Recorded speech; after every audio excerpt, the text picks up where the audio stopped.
Learn to expect the unexpected. Haven't we all learned this lesson? More often than not, our expectations aren't met by reality. And you can either view this paradox as a blessing or a curse. I'm a rower, and to be honest, what drew me to the sport of crew is that you actually sit down while you're competing.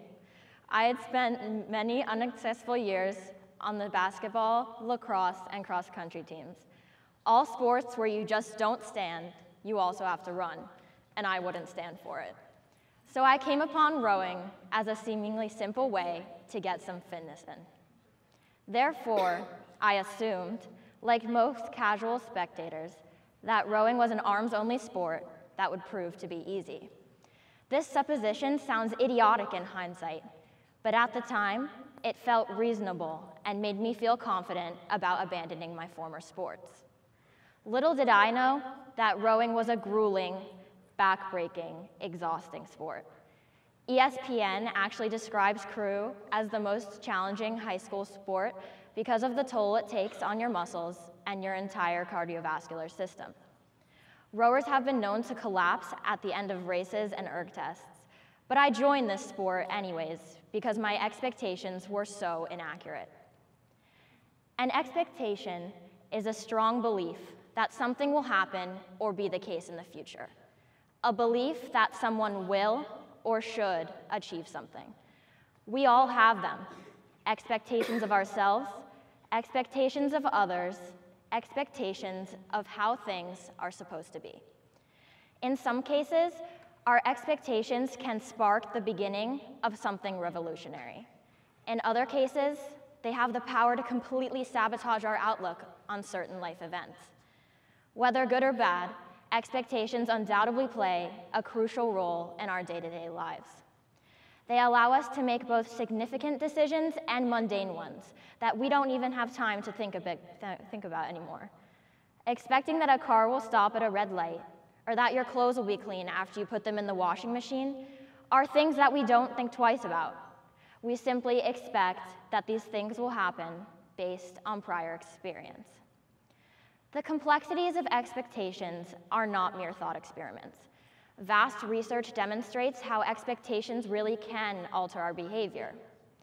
We constantly witness the impacts of expectations in our everyday lives.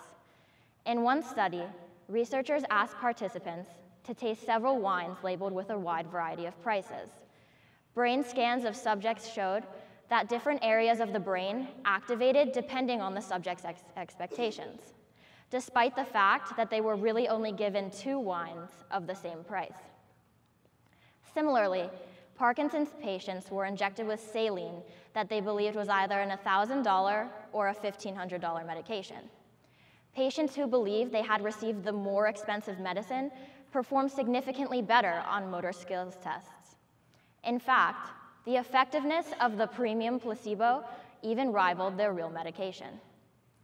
David Rock, director of the Neuro Leadership Institute, found that our inevitable disappointment when our expectations are not met may actually be the result of a chemical process in the brain.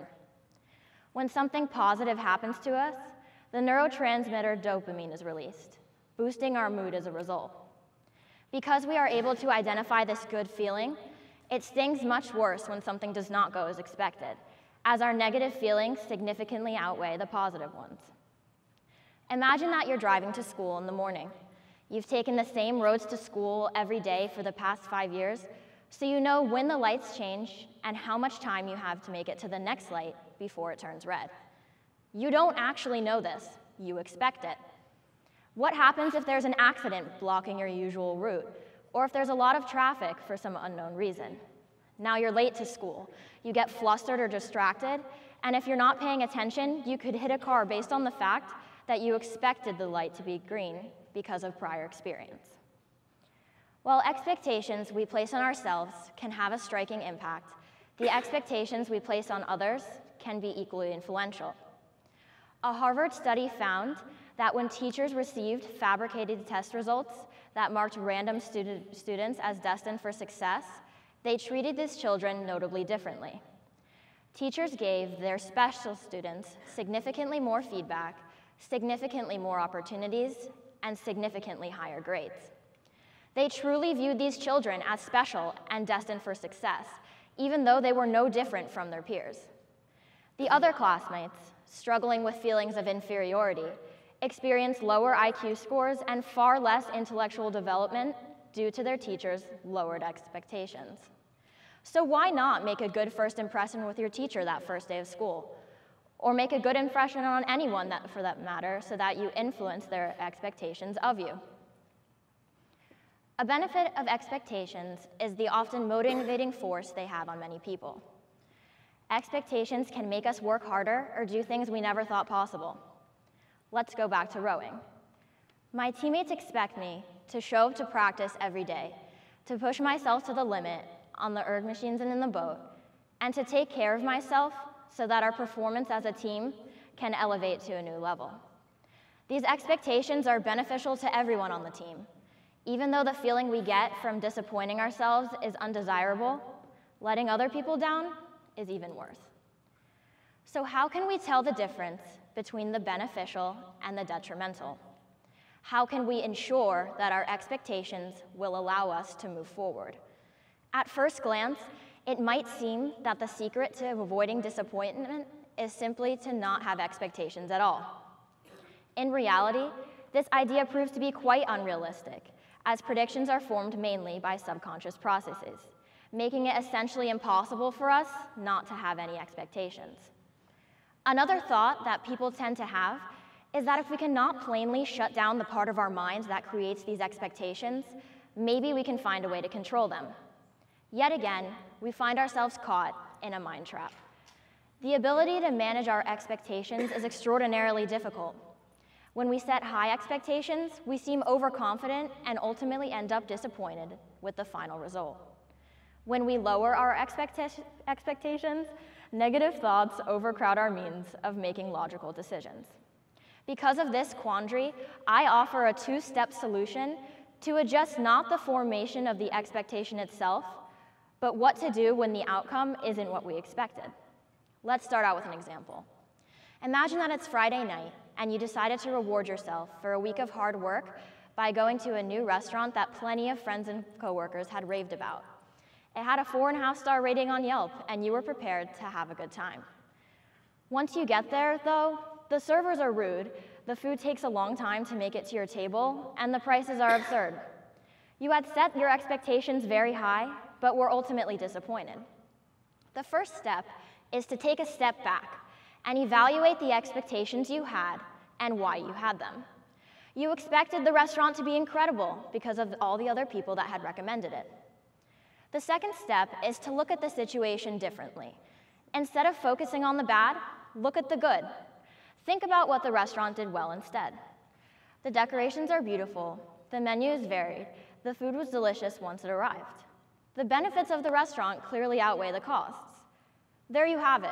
You successfully changed your reality by changing your perception about what a nice restaurant should be. Once you came to the conclusion that there were more positive than negative things to focus on, you were no longer disappointed. It's not about forcing yourself to develop new expectations, but how to turn the unexpected into something favorable and productive. Let's connect this back to rowing. I expected it to be simple, and once I could say with conviction that my expectations were wildly inaccurate, I took a step back and reflected upon what exactly I had expected and why. I had expected it to be easy because the only true exposure I had to rowing was through photos and videos shown in a positive light, such as victorious team moments after winning a race. No one had even informed me about what exactly I was getting myself into. Step 2 is to identify all of the benefits of rowing and compare them to the costs. You've heard me say it at least twice during this presentation, but rowing is hard.